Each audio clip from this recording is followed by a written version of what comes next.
根据《华尔街日报》8月11日报道，美国联邦参议员卢比奥周五在《华尔街日报》撰写文章，揭露和抨击了中共政府针对维吾尔人及其他少数民族实施的欺压破坏政策，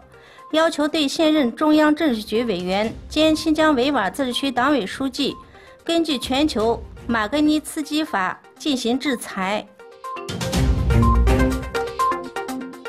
在哈萨克斯坦政府的努力下，救出了被中共政府无辜抓捕入狱或关押在政治教育培训中心的625名哈萨克族人员。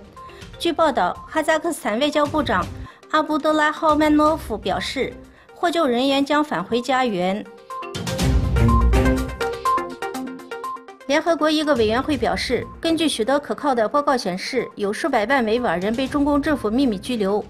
中共政府以打击宗教极端主义和维稳的名义，已经把新疆维吾尔自治区变成了一个类似于笼罩在秘密中的大规模拘留营，一种无权区域。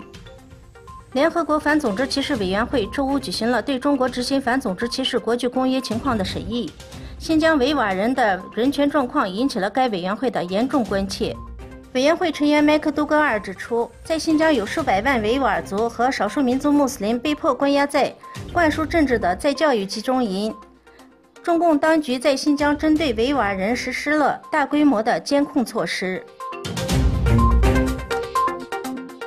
根据《纽约时报》报道，一名新疆大学维吾尔女教授热依拉·达乌提在去年12月份与国外的朋友通电话时说了要去北京旅游，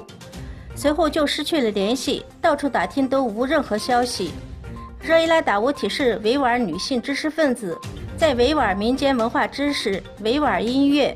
维吾尔手工艺品方面受过国际有关组织团体的认可，在国际相关领域享有一定的声誉。可惜现在已失去联系8个月之久，不知身在何处。